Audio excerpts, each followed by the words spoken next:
Hello and welcome to the OnlyBets Sports Podcast with me, Stern Bets. Hopefully, Principix and Drew DeLucchi will be on with us soon.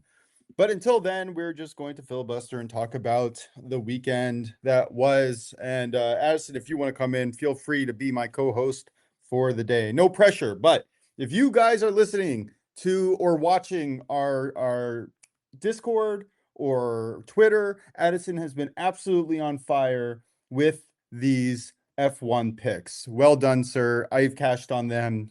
Thank you for giving them out. And hopefully I look forward to being able to continue watching them in the future. Definitely a nice little added wrinkle to our show, hopefully, also in the long term. Looking back, I went 3-1. I say 3-1 because Scotty Scheffler for quarter unit did not win, but he did get the top 10 market, so that was a nice cash. Dricus Duplessis did win over 1.5 rounds, 0.75 units. That cashed. The Yankees first three money line pushes, no sweat. Tigers money line cashes. So really good weekend overall for myself. I know Drew's pick from Friday, Sandy Alcantara over 17.5 outs cashed. And then he went 1-1, I believe, in the UFC. Prince of Picks, kind of a split day. Angel Reese, Caitlin Clark cashed, no problem in the WNBA. Spain wins, France loses, so there you go, 2-2. And then I forgot to check the LAFC versus LA Galaxy game that happened yesterday.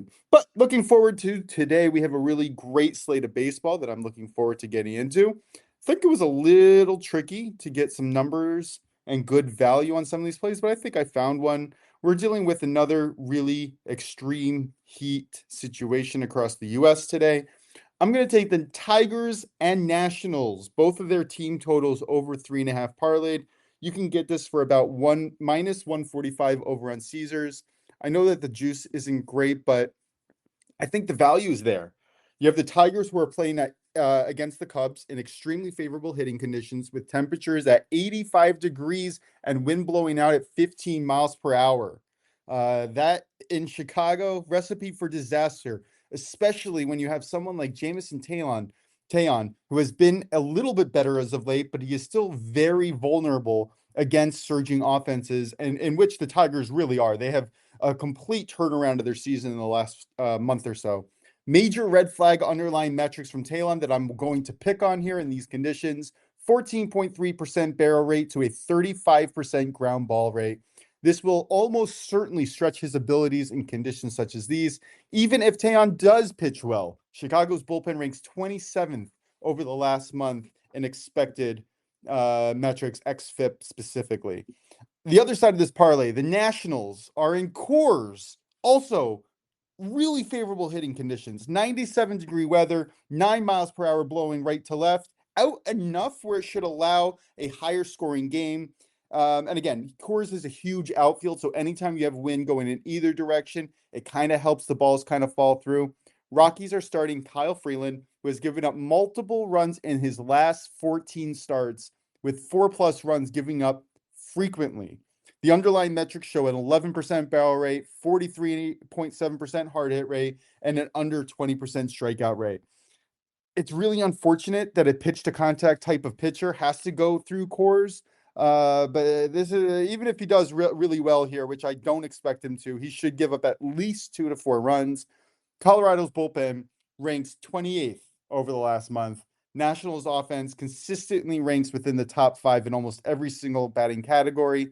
I know the juice isn't pretty, like I mentioned here, but I think that the juice is worth the squeeze, as Coach used to say.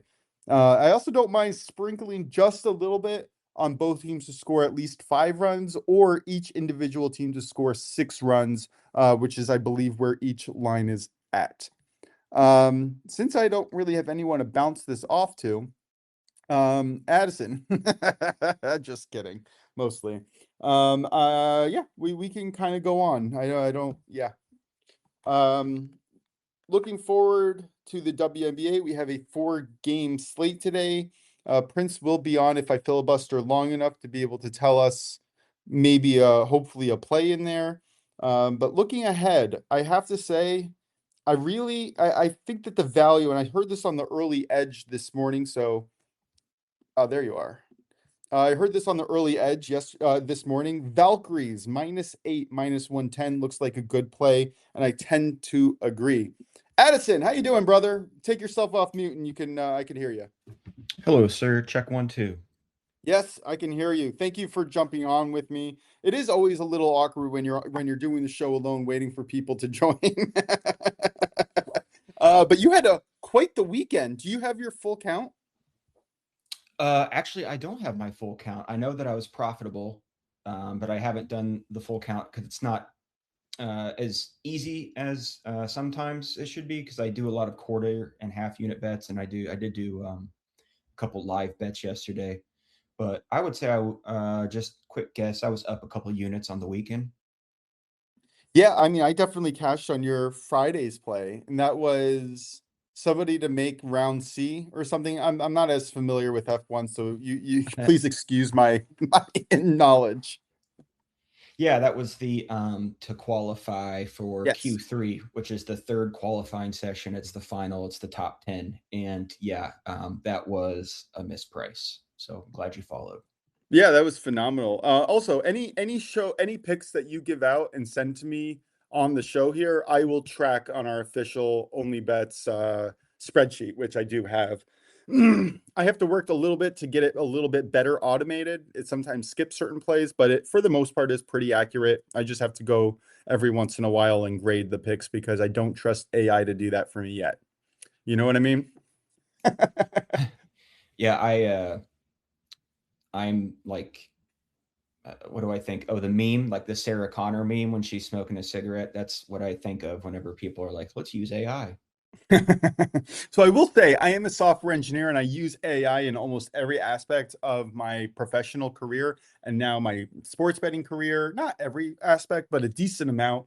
I have found it to get through a lot of information quickly to kind of lead you to the point of what you actually want to get to. So, for instance, with my baseball betting, I have AI kind of aggregate all the websites and data that I would like to use, and it presents it to me to make the final decision. You know, it doesn't make the picks for me, but it definitely gives me a leg up instead of having to do 4 to 6 hours of research every day, which is literally what I used to do for the last 3 seasons. Now it takes me about an hour to 2 hours and it involves a lot more in-depth research instead of just cursory information, narrowing down the games that I want to attack, and then kind of going from there. You know what I mean? Yeah, AI is such a wide ranging industry or tool. You know what I mean? So a lot of it is almost like advanced script writing for any like computer people. But yeah, I think the generative stuff is where I get a little cynical. I don't blame you. It is hard to keep the answers honest. But okay, so F1, we finished this past weekend's tournament, I'm assuming, the race. What are we looking forward to this coming week? Or is there anything today that you kind of want to talk about, or any questions in the MLB that you might have? Uh, I don't know any baseball, but I can talk F1 for days. The markets are slowly coming out this morning. I do have a couple of plays in. Um, I'll let you guys maybe share one of those if you want to. I think I tagged you in a Discord. But what I am looking at, what I'm most interested in, is that winning margin market that I was very successful in. And it appears that the books have figured it out. Um, so that winning margin for qualifying, was actually lost last weekend, but it was still a good price. That quarter second or less winning margin between first and second place in qualifying, I think was around minus 120. Right now on MGM, it is minus 500. So I don't think I'm going to be betting that one this week. I may look around at some other books and see if I can put together something smart. But yeah, that's a very big disappointment. Usually books are not quick like that. But maybe it's growing in popularity, which is good. That yeah, mixed feelings. I always hear about that. When books catch on, like for instance, last year I had a lot of great no run first innings, yes run first innings, first three plays, and then this year they seem to just catch up. 4 years ago it was team totals that you could take advantage of, and pitcher props, and they've really started to narrow down the amount that they allow you to kind of get the more favorable number. Unfortunately, they're good at that. That's their It whole does day. I'm sure happen they in have all teams of sports. people. Yeah. A few years College sports. ago, I think it was like maybe 4 or 5 years ago, the big hockey revolution of if a first period goes under 1.5 goals, you bet the second period over 1.5 goals, and the prices were just silly for a trend that was so strong, and nowadays it's been caught up, and yeah, it's barely bettable. Yeah, it's unfortunate. Any other kind of looks, any specific racers that we should have our eye on, or kind of I don't know, like what's the landscape kind of looking at? Do they have like a Scotty Scheffler in the F1 world that even if he hasn't won in a while, hint hint, he's gonna win soon? No, unfortunately, with Formula One, it can kind of get boring as far as, these guys are always winning races. But it is kind of track dependent. I think this weekend, Ferrari in Hungary can be quite strong. So I'm excited for them. Obviously, Mercedes, Kimi Antonelli, he's the king right now. He won yesterday's race. I wouldn't be surprised if he won again. Looking down towards the midfield, I really like the Racing Bulls. They've been strong this year. Liam Lawson and Arvid Lindblad, they are the sister team of Red Bull Racing, which is Max Verstappen and Isaac Hadjar. The Audi guys are looking pretty good, especially the young gun Gabriel Bortoleto. He finished in the top 10 yesterday. Alpine could be strong. Uh, One big development for this week, though, which kind of caught me by surprise, is that Aston Martin is going to be bringing their first upgrade of the season to Hungary. And the exact details I can't quite confirm yet, but it looks like maybe a chassis they're bringing in and maybe some other parts. I don't think it's going to be a power unit upgrade.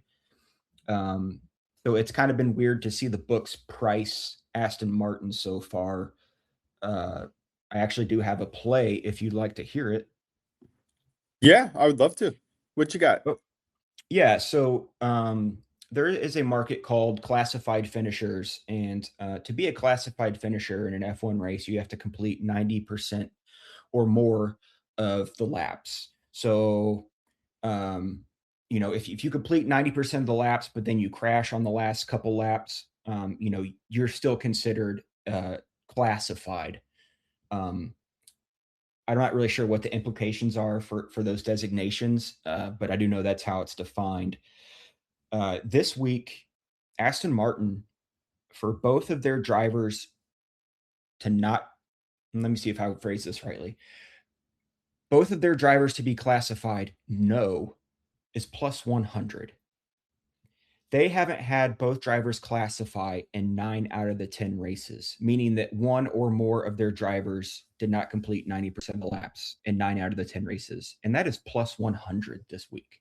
I think the upgrade could be affecting that price, the upgrades that they're bringing, but I don't trust this team. You know, they could be in a totally new car, and I would still bet it at plus 100. There's just so much that can happen in a race, and I think that's just crazy value. So, Aston Martin, both teams to be classified no, plus 100 at Bet365. Oh, that's awesome. I love that look. If you can send that to me so that I have it on, I can add it to our recap screen. I will 100% add it on. I think that's a great look. One Thanks. last question. Sorry. One last question for you before I bring Drew on, and feel free to stay on, obviously. Um, is there so Prince and I were talking about this Saturday night after the UFC, and he was just asking and kind of curious about different leagues within MMA, right? You have the PFL, you have another one that got bought by the PFL. I forget the name at the moment.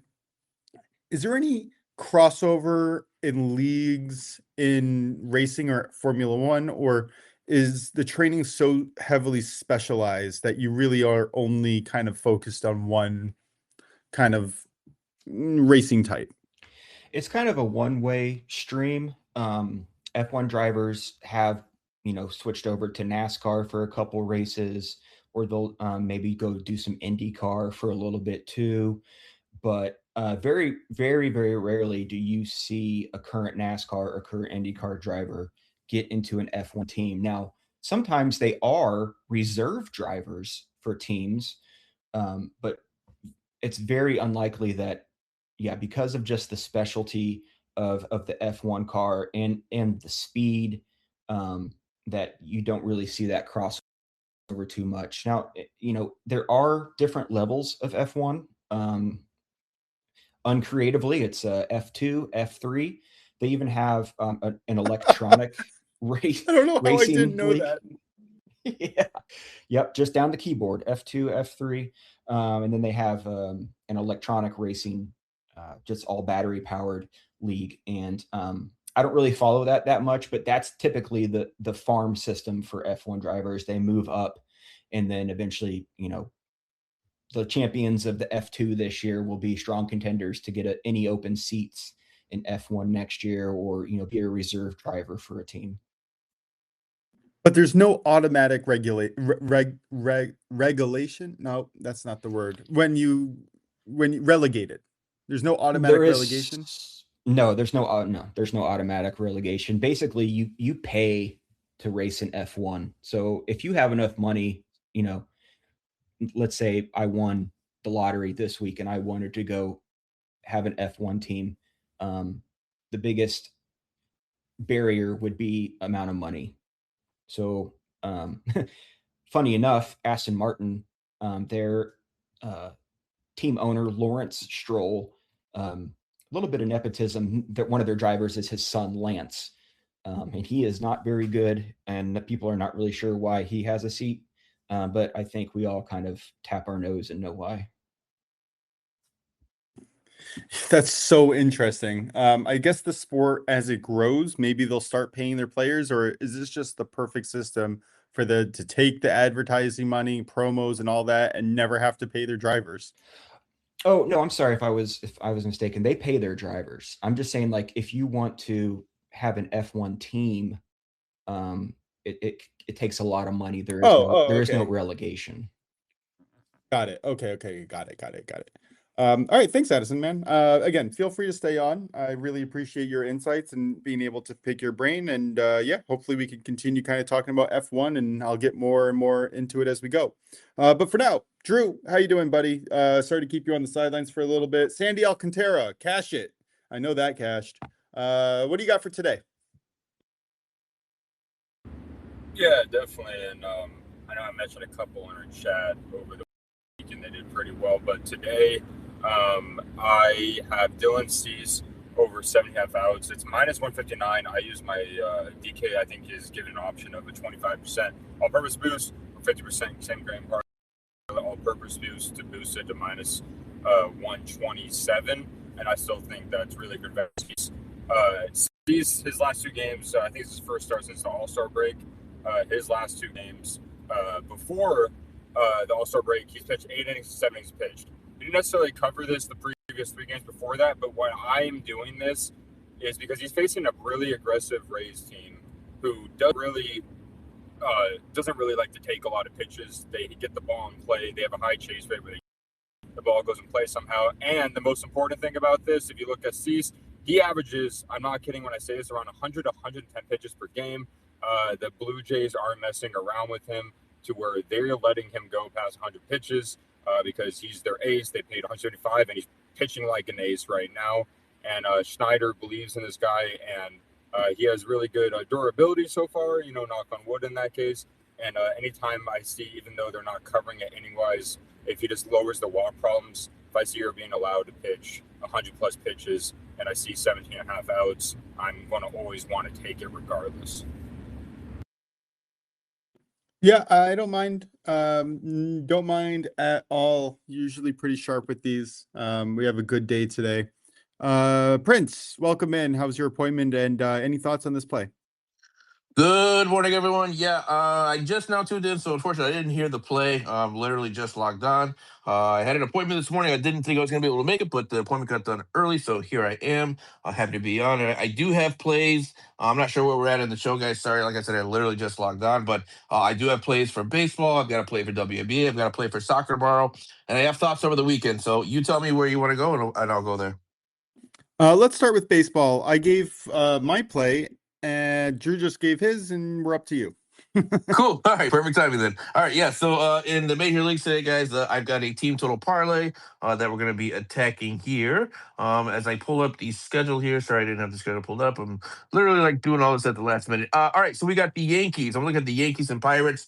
I like the Yankees team total over 2.5 runs. I'll take it on the Pirates. In this one, we're going to parlay that with the Nationals, who are in Colorado, taking on the Rockies. I like the Nationals team total over 3.5 runs. So you parlay those together.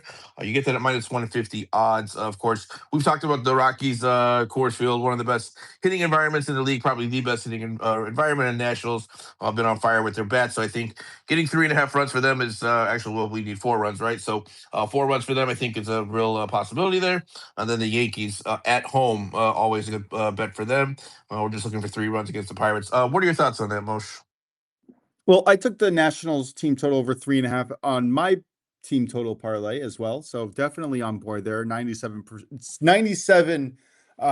degree temperature. You have 7-8 miles per hour blowing right to left. Like, it's just a really good hitting environment against Kyle Freeland, who's given up multiple runs in his last 14 games. So that's kind of the highlight that I kind of picked out from there. 100% agree.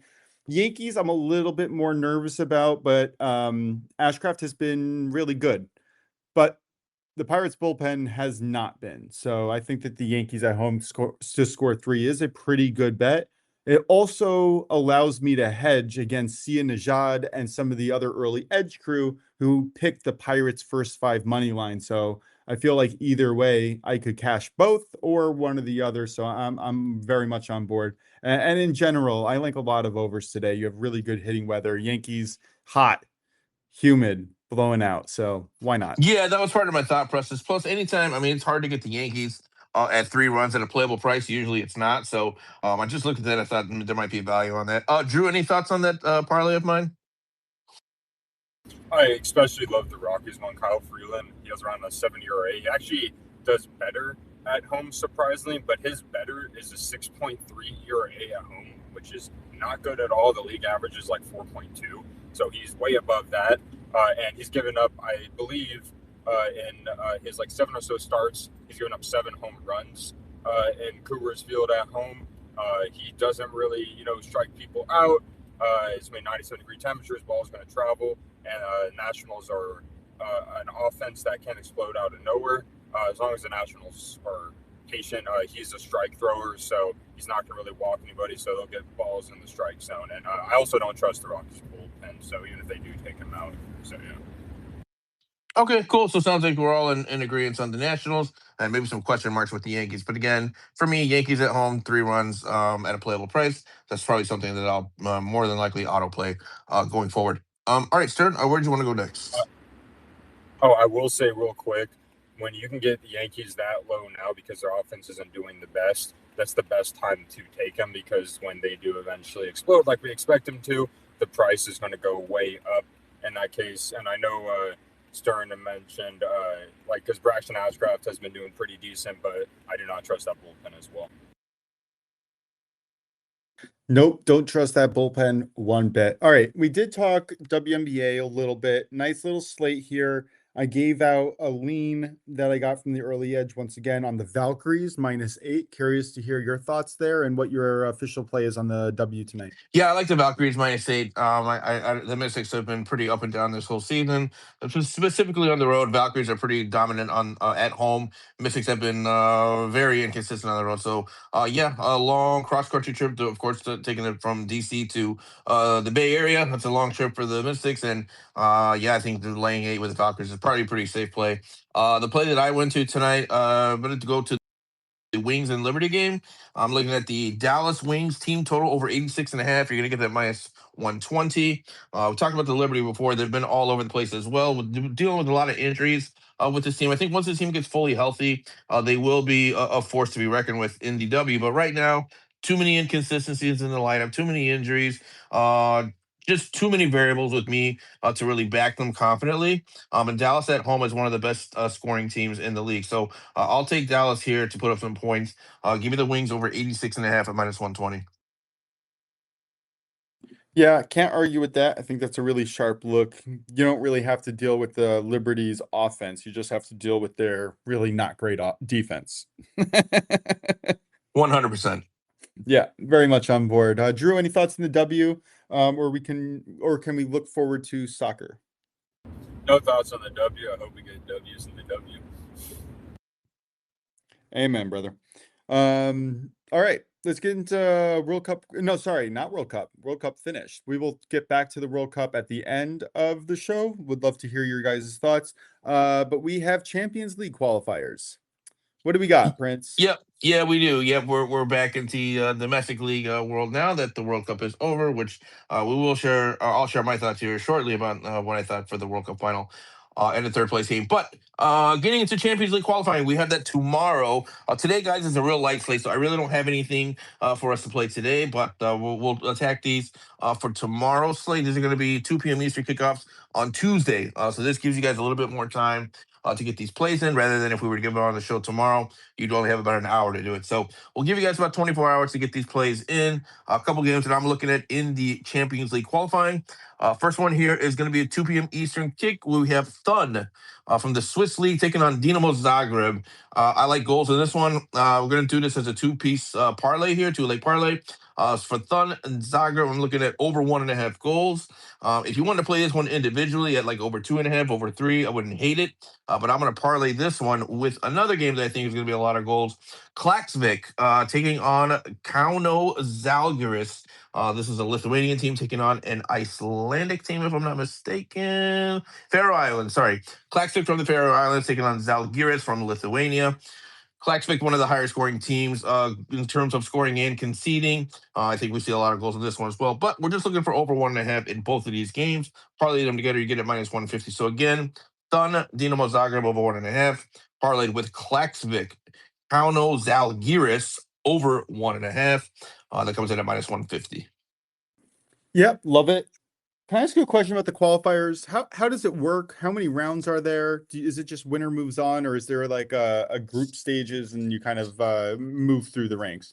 That's a great question. Right now, we're still in the two-leg aggregate phase of the competition. So these are like basically you're talking about almost like the minnows of European competition. Like we're trying to weed out the minnows and get to some of the bigger teams here. So after this round, I believe, and I have to double check Mosh and confirm this, but I think there's still one more round of aggregate home and aways until we get to the group stage. And then of course the group stage has changed, right? We all know that the entire format of the Champions League has changed. It's now a huge 32 team table, where before it used to be eight groups of 4, kind of like World Cup style. Now it's just one big table with 32 teams, and you play 8 games, and then whoever has the most points after those 8 games, you be seeded accordingly. So that part has changed, and I believe we're still 2 stages away from that. I'd have to double check that and confirm, but right now we're still in the aggregate scoring. So these teams will be playing home and away, and then whoever has the most goals after the 2 games moves on to the next round. Okay, thank you for answering that. It's always a little confusing, and there's so much going on. It's hard to really kind of get down and deep into the knowledge of what's actually happening, you know? Yeah, 100%. I mean, there's a lot of it's a pretty long process, and there's a ton of teams, so it can definitely get a little confusing. But yep, that's where we're at for now. All right, let's talk World Cup. I'm interested to hear your opinions. I thought it was a great game. My wife couldn't understand why the game wouldn't end. But yeah, what were your thoughts? Yeah, so I'll touch on the third place game real quick, just because it was a fun game, right? Of course, England winning that 6-4 in what was a glorified All Star game, more or less. I mean, you could tell that the team really played with a lot of intensity. You didn't really see many tackles in that game.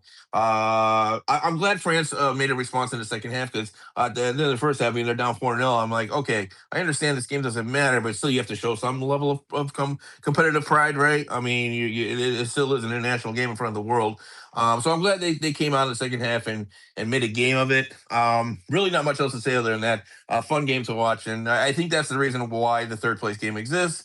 Is because you're likely to see games like that, and then anytime you can see a high scoring game, it's fun for the neutrals. Maybe the purists will look down on it and say there's no defense, so that's not high quality, but from an entertainment standpoint, I thought it was a lot of fun, so I'm all here for it.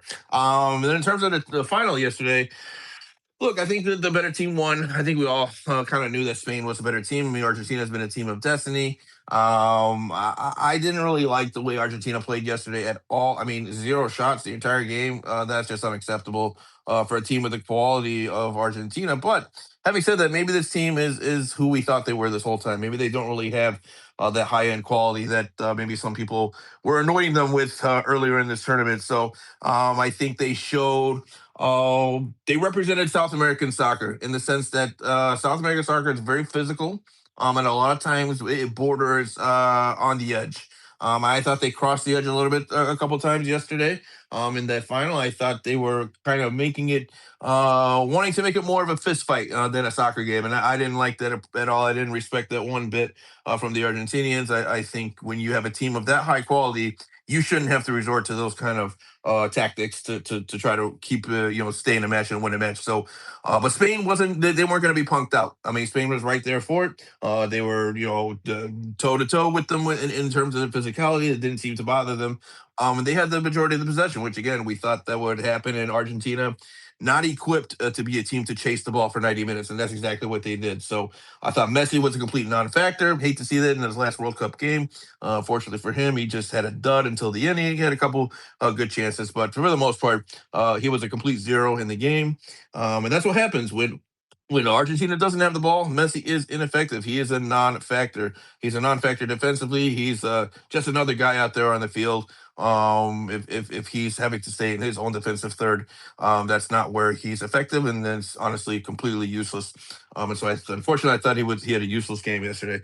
But credit to Spain. Did what they had to do, dominated possession of the ball. Didn't create a whole lot of chances until once the red card came in, and then I thought that opened things up a little bit for Spain. But all in all, I'm glad Spain won. Personally, I think it's good for soccer that a team with the quality and the I would say competitiveness of Spain ended up winning. One thing you do have to give Argentina, though, they do not quit. They do not quit, and they're probably the most resilient team in the world. So even when everything was against them, they still almost had a couple chances at the end of the game to tie it up, which is just crazy. But like I said, glad that the better team won, and Spain, the World Cup champions, and we'll see what happens from here. We'll see where Argentina goes from here. I wonder what kind of team they're going to be without Messi, because he's just so vital to everything that they do offensively. That without him, I think this team is very average, honestly. It's a very good take, an interesting one at that. I don't know how the team's going to rebound from Messi. On one hand, you get to completely revamp. You have a lot more energy. You have a lot more options. You're not trapped in a one type mindset. So I think that might be a positive, but you're losing one of the greater players of all time, and having that kind of veteran presence on the field does make a difference to a lot of people. Yeah, absolutely. And one final thought I'll have on this, just to kind of cap this off, is I think Argentina would have been better off kind of pressing Spain. They weren't able to press because with Messi you can't press because that's not what he does. He doesn't press, so you're kind of stuck. You're stuck. You're put in a box when Messi's on the field because yes, what he provides for you offensively. is fantastic, right? It's vital, but at the same time, defensively, in a game like that where you don't have possession, you need your players to press so that you're not just sitting back in a low block while Spain just passes the ball all around you. And that's what happened because they were basically playing 10 on 11 defensively because Messi, again, he does not play any defense. And that's why I always have a hard time saying he's the greatest player of all time because, in my opinion, I think the greatest player of all time also has to play defense. And that Messi will be the first one to tell you he doesn't play a lick of defense, not one bit. So that's just not who he is. It's not what he's done. It's not how he's got his success. And that's just not what part of his game. So I thought Argentina was put between a rock and a hard place, trying to figure out how to keep him in the game while at the same time not pressing. And against a team like Spain, who loves to have possession of the ball, you have to be able to press as a team and try to turn them over. So maybe without him, maybe they get some younger players and maybe they're able to change their tactics a little bit. And in games that they don't have possession, which is few, it's going to be few. Most of the time they will have possession, but in those few games that they don't, at least they'll have another tactic to fall back on rather than just kind of being at the other team's mercy.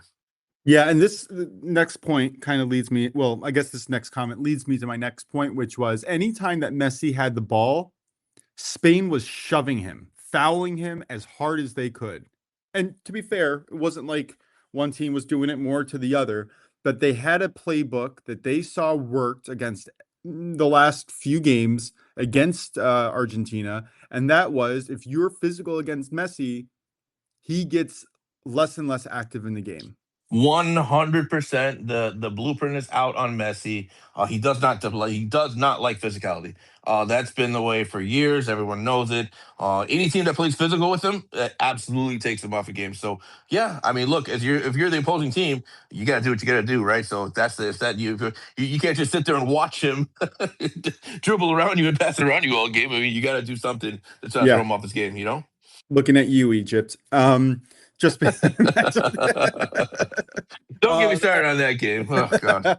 and then the point that leads me into was I thought it was a lot of fun. Once I realized it was happening, I thought it was a lot of fun to watch the edges of the screen wherever the referees weren't looking, and you would literally just see people getting shoved in the back and being thrown 3 feet like every time. And it was unbelievable to watch that both teams were just like a guy was just like kind of walking around, watching the play, and the next second he's flown 3 feet into the air because someone came up from behind him and shoved him in the back. Yeah, there seemed to be a lot of bad blood between those two teams. It was something else. It seemed like altercations all over the pitch for sure. Yeah. Shoot, I think I forgot my second point. Oh well. Drew, Martinez. Oh my goodness, what a game from Martinez. The goalie for Argentina just shot after shot after shot, blocked, amazing play. Sure, could have he played maybe a little bit better in the very, very end? Maybe, but that guy played his heart out. And if there was a reward for top loser, I don't know how to, whatever. Yeah, that man deserves something for that effort and performance yesterday. That was unbelievable. Yeah, Golden Glove of the World Cup final maybe obviously has to go to him. Yeah, he kept him in the game, no doubt about it. He was standing on his head, and I thought that was a really important what I say performance from him because without that, the Argentina probably goes down a couple goals early in that one. So, Drew, I'm interested in what you think as a former goalkeeper yourself. What do you think about Dibu Martinez in the goal? What a performance for him, huh? Yeah, I'll go on then. First, actually, real quick before I go to him, because I want to save him for last because he deserves that. My takeaway, I know you guys pretty much said a lot, was that I know Argentina got stifled, but also it's one of those things where it was like thinking Spain had 7 clean sheets, so I'm going to pay my respect to them. They did this to everybody they basically faced, and I don't know necessarily if it was, Argentina or Spain's defense has been all-time great this World Cup, but I am going to have to put blame on Argentina for not having no shots at all. And when it comes to the Messi thing, kind of like what Stern mentioned, he's been getting shoved. Anytime he had the ball, they were like 3 eyes on him. It was kind of felt like 3 eyes on Steph Curry, even at like an older age. It's like, hey, yeah, you're not beating us. And I thought Messi was making some pretty good passes. Sometimes he was forcing passes he probably shouldn't have over that were like decent passes, but he has to know his personnel around him of what they can do. you're making passes to people like they were Messi kind of passes, in my personal opinion, where it's like, hey, you're not passing to Messi, you are Messi in that way. And I thought, and that factor is, I know overall Messi is, like not great on defense and stuff, but I'll pay my respects in this way. Shout out to Messi, one of all-time, greats. You will be missed. I think you're the best, but I'm enjoying Ronaldo and Messi while they last, and it's going to be weird, just like for any all-time great, to not see him in the next World Cup. So best of luck for the rest of your career, whenever you do, in that case. And I'll go to Martinez, but I'll let you go first, Prince. Yeah, just real quick, just to bounce back off of Messi here. Yeah, when he has the ball, right, he's got a lot of physicality on him. But in my opinion, if you're one of the all time greats, you got to be able to withstand that. You got to be able to fight through that. And more importantly than that is when you don't have the ball. When you don't have the ball, you need to find a way to get yourself involved in the game. Again, we're talking about an all time great.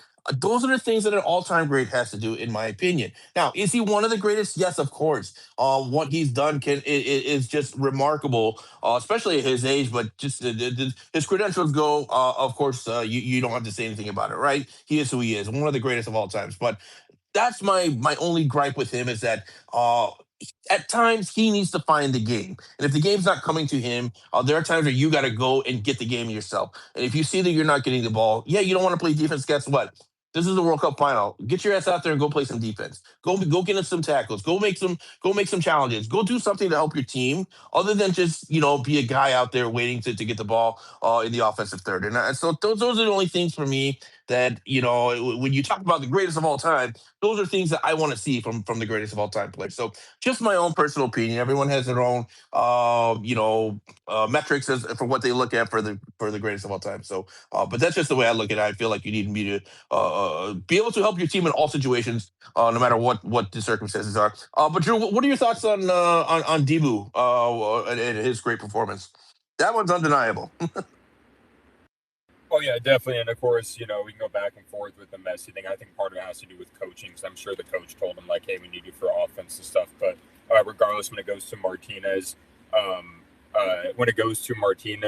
thought it was one of the greatest performances I've ever seen. I think the goal that looked easy, but he made it look easy, I thought was his best save, because it was right to him, was that crosser that I believe it was a header. And he found it's so hard as a goalie to know when someone crosses it and who's going to head it and where is it going to be head. And he predicted it perfectly, where he kind of, he went to the spot where it's going to be headed, and he grabbed it, and he like fell to the ground. And I thought that was one of the most impressive saves, because he was in the right spot at the right time. And then the free kick save, like there's so many great saves, but the save that stuck out to me was when reading a header, which is the hardest thing ever to do. Yeah, no doubt. I mean, he was just. There was one save. I think it was a direct kick from Lamine Yamal. That thing looked like Yeah, it was. It was. Oh my God! What an incredible save that was. That thing was bound to go in. It was curling. It was going to the far post. One of his great. I think what he was. It ended up with like 12 saves, 13 saves, 14 saves. I can't remember what the final count was. But it felt like he had like 20 saves, because it was just everywhere. No matter what shot was coming in, he was blocking everything. It was really fun to watch. That part was very entertaining from a goalkeeper standpoint, and just keeping his team in the game. I will say one last thing with Martinez, and I'm glad you brought that up, is because he put a masterclass in the goalie. And I think one of the reasons why that last goal is because usually when you're a goalie and it's 10 on 11, you get kind of like uptight and you overcompensate to where it's like, oh, I only have, 9 people, right? And they have 10. And I think he got overcompensating. I mean, he got tired overall too, where he was like, oh, he felt like he needed to be Superman if they had one extra person. But something I like what he did before that goal he gave up was the fact that he put on a masterclass on how to be a goalie in terms of when to crash, even on a crosser. There was a crosser, and even the announcer said, like, oh, we're counted as a save in the book. Like, too many times goalies will sit on crossers, right, that will possibly come to them, and they'll let them just go out, or they'll let him go to another fender on the far left. He was like, I'm gonna knock this crosser away, because I'm a goalie. I can use my hands. Like, too many goalies don't realize for a certain period of time that, oh, I can use my hands at any time, and if someone crashes into me, it's going to be a penalty. The goalie has the right to the ball at all times usually. So I think he put a masterclass in that perspective. Yep, couldn't agree more. I thought it was one of the greatest goalkeeping performances of all time, especially in a World Cup final.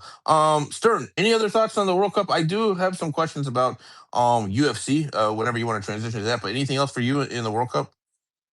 Yeah, no, not really. We can go to UFC a little bit. I did mention, I asked Addison a question earlier about different leagues, like that we were having a conversation Saturday night. But yeah, we can go in. What do you got? Okay, yeah, just curious.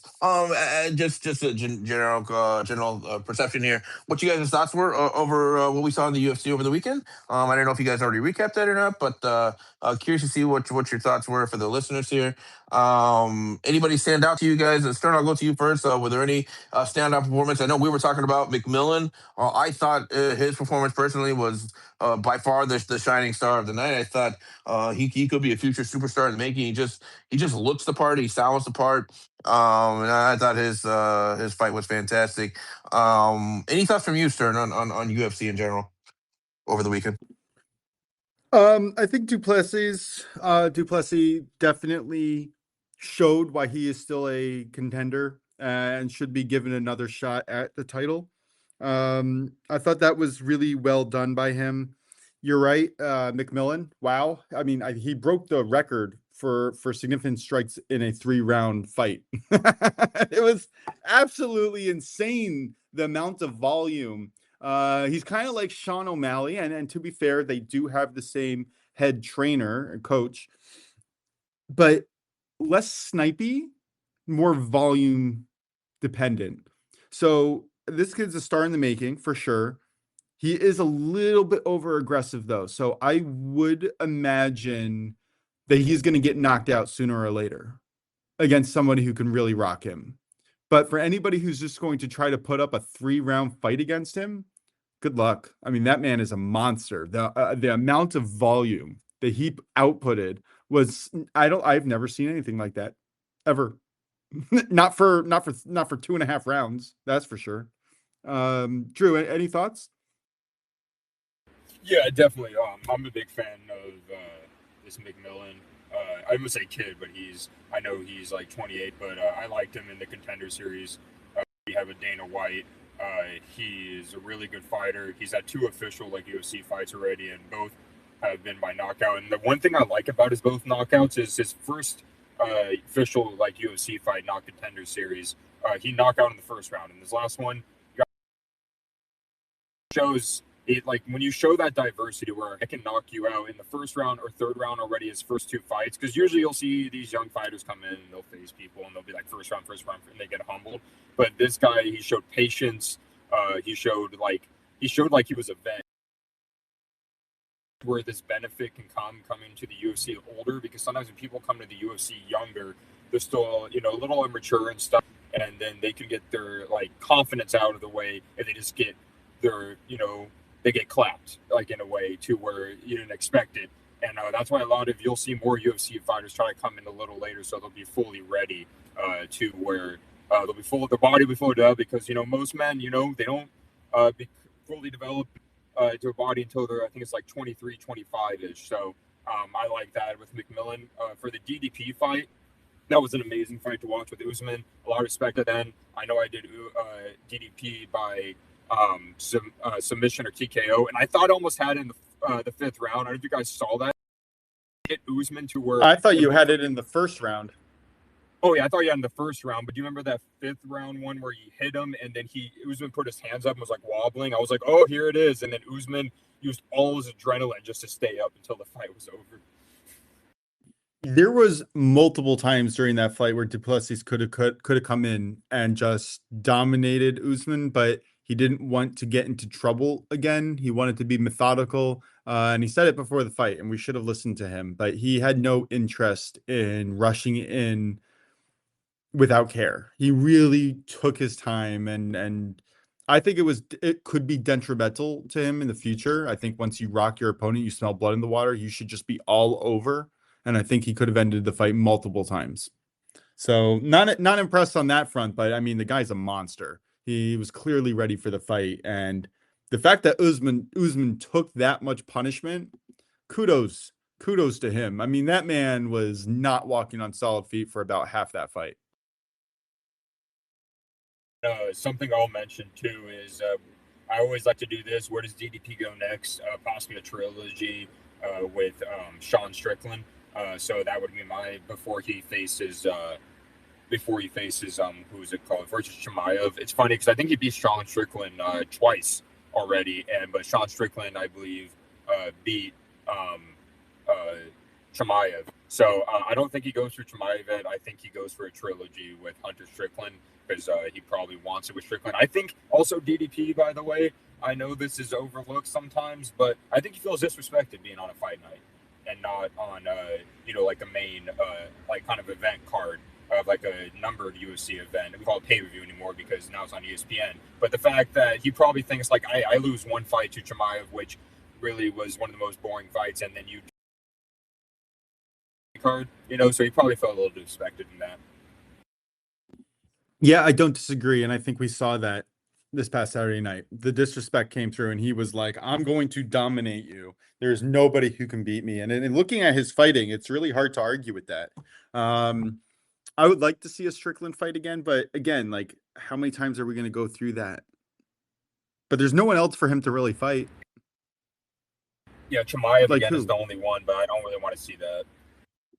I don't think anybody wants to see that. I don't think he wants to see that. I mean, he's going to have to if he wants to take the title back, but it's very interesting to see where they go. I was very interested to hear his post speech not mention anybody by name. The only other person that I really want to give a shout out to was Chase Hooper, who I think had an unbelievable fight. I thought that was a lot of fun. By submission, I called that out in my article. My article, by the way, went 10 for 12. Didn't really lose any money. Plenty of plus money to keep it even. So got to break through, but my main card picks have been on fire. I think I've had the last 4 or 5, maybe 6 in a row. So definitely something to keep an ear out or an eye out for later this week for the next upcoming fight. All right. Anything left on the table, Prince? No, nothing else for me. Drew? Oh no, something I will say because I know it's August 15th is the next main one, UFC 330. We're gonna see Makachev again, so that will be fun to watch. Very much looking forward to it. By the way, in Philadelphia, unfortunately not going to be able to go, but I definitely going to be excited to go to maybe some of the fight events that are going to be happening around the city. So that's kind of cool. All right, Drew, what's your best bet? Oh, do we want to do a question of the day real quick? More importantly, do you want to do your last World Cup fact of the day? Oh, my last World Cup fact.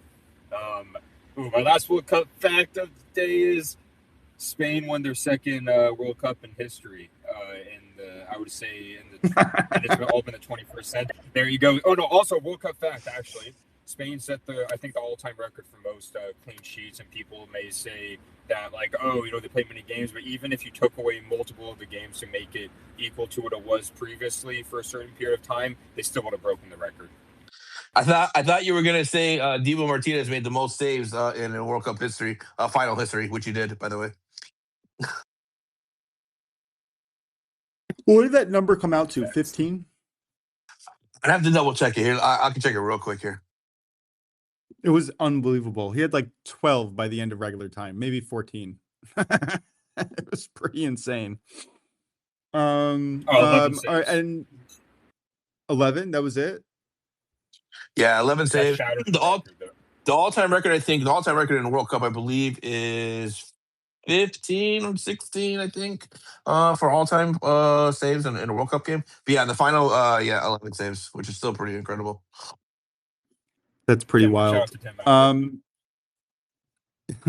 of the day, Prince? Yeah, sure. So here's an easy one, guys. What is the most recent series that you've watched? Sarah, I'll go to you first. I watched Simpsons last night. Does that count? All right. I mean, once again, I forgot I'm asking Mosh. All right. What is not most recent in terms of Okay, binge, like okay, you okay. watch like Because episode 1 through 8. Yeah, like you watch all the okay, episodes. The Boys on Amazon. The Boys is an incredible satirical superhero TV show where they kind of lambast and spoof American government, and I think it was a really well made show with a lot of political points that um, kind of snuck around people's purview. But I think it's definitely worth a show. It's basically, the premise of it is, if superheroes were actually real, they had social media, egos, and nobody really to tell them what to do. What do you really do, and what do you get out of it? And I thought it was a phenomenal show. Interesting. Is that like a season? Do they have like multiple seasons of that? Oh, there's like 5 seasons now, Okay, gotcha. Cool. and there's spin-off shows. It's really a wonderful. I have all the comic books. I read them all maybe a few years ago, and then when I found out that they were having the actual show, couldn't be more excited. And they've done an incredible job on it too. Awesome. Yeah, sounds really interesting. Drew, what about you? Yeah, not counting the same show I watch over and over with my kids, but I would say the one that I only have a couple episodes left, but the Avatar: The Last Airbender live action. I enjoyed the first season. They came up with a new one a few weeks ago. I like it a lot. It's really good. They did a good job with the actors, and I was very surprised they did a good job with that. So I have a couple episodes left in the second season, and I'm looking forward to finishing it. Awesome. Yeah. By the way, speaking of anime, I'm personally am not one like I'm not a huge anime fan myself, but one anime I will tell you guys that I just watched maybe a couple of months ago, but it came out a while ago. It's a Netflix only. It's called Blood of Zeus. Oh my God. I'm gonna tell you guys right now, the story in that show is incredible. Absolutely incredible. It was season 2 that I watched. Blood of Zeus, look it up on Netflix. Actually like the drawings and like the what's it, I don't know what the word I'm looking for, but the way that everything is portrayed, displayed, like the character drawings and everything. I guess it's drawings is what I would call it, but it's not drawings. It is fantastic, absolutely fantastic. The shading that he used and everything, just graphic, it looks amazing. But the story's even better. Just an incredible story. It's kind of like a mythology type of story. If you're into mythology, I think you really like it. I'm a big fan But of anime. yeah, dude, I'm telling you, oh my God, dude, you got to at least give it a couple episodes and see what you think. But Blood of Zeus Add it to the came list. out maybe about 3 or 4 years ago. Oh my God, I'm literally like, it's so good. If you like He-Man, that type of, like I said, mythology, He-Man type of vibes, it's kind of like that. But just incredible story, incredible writing, a really good voice acting. I'm all about it. But in terms of the most recent show I watched, don't laugh at me, okay? But on Netflix, there's a new show. It's a remake, Little House on the Prairie. Guess what? I never watched the first one because I thought, well, why the hell would I ever watch Little House on the Prairie? That sounds, kind of lame, honestly. But this was actually really, really good. It really encapsulates how life was back in, I think it's set in like, it has to be like the 1800s, sometime in the 1800s. And forgive me, I don't know. I know a lot of people are like diehard Little House on the Prairie about the original one, and they know all the storylines and the time frames and everything about the family. So like, I don't. I came into this brand new. Like I said, I never watched the old one. This was my first experience with like that whole genre and that theme. But I thought it was absolutely outstanding. I think the acting is great. I think the story writing is great. And it really puts you in that time frame of like just how life was in the mid 1800s and how people kind of like pilgrimaged out towards the west without knowing much about what they were doing, just trying to start a new life for themselves, and just like the struggles that came with, and of course, fighting over the Indian land that was already there, and that whole dilemma. Just a lot of like just really interesting aspects of life that that people don't really think of, obviously. But I thought it did a really good job of like portraying that, and I can't wait to watch season 2. But yeah, Little House on the Prairie, guys. Don't knock it. Try it before you hate it. It's actually a really good series. Well, the first one that you mentioned is on my list. House of the Prairie was not on my list, but maybe I'll give it a shot. Unfortunately, I have so many shows that I would love to watch, but I spend most of my time researching and watching sports, which kind of limits everything else that I'm able to kind of pay attention to. But I do tend to like period pieces. I like understanding, learning, and watching other cultures, other times. It really is eras. It's fascinating. All right, we are past the hour. Let's get to our recap here. Drew, why don't you lead us off? Yeah, Dylan sees over 17.5 hours, minus with 59. Of course, I'll have more best bets once college football and college basketball start. Sounds good. Addison, you just requested on again. Do you have a favorite show and or a? Oh yes, you have a best bet today. What was your best bet? One more time. Hey, yeah, the best bet is you don't really want to call it a future, but it will take place Sunday, the 26th of July. That is Aston Martin, both drivers to be classified. No, plus 100 at Bet365. Absolutely love it. Send me a Twitter message here so that I can get it on our recap screen. Definitely appreciate you jumping on earlier. Thank you for being my co-host for the day. And if you have a real quick, what's your top recent TV series that you've watched? Oh, sorry, man. Sorry to disappoint you again on a question. I don't watch a whole lot of series. I'm more of a movie guy, sports and movies. Okay, what do you got for movie? What do you got? What like movie series have you watched recently? Okay, so I did watch Obsession on Friday, and it's fantastic. If you like horror movies, it broke a bunch of box office records. I think it's still in theaters, but it's also now streaming on Peacock. It's kind of cool to see low budget horror kind of having a resurgence in the past couple of years. But Obsession, I highly recommend. All right, it sounds good. I'll give it a look. I do like comedy horrors, which I think gave way to the more modern low budget horrors that they keep pumping out now. Not a fan of the real horror ones, but I'll definitely watch one that has low stakes in it. Yeah, my personality there. I'm gonna go into the MLB team totals over 3.5 parlay the Tigers and Nationals minus 145. You can catch this on Caesars right now. All right, Prince, close us out. Yeah, so for me, guys, in the major leagues, I'm going to take the Yankees over 2.5. With the Nationals over 3.5, that comes in at minus 150. In the WNBA, I'll be on the Dallas Wings team total over 86.5 points at minus 120.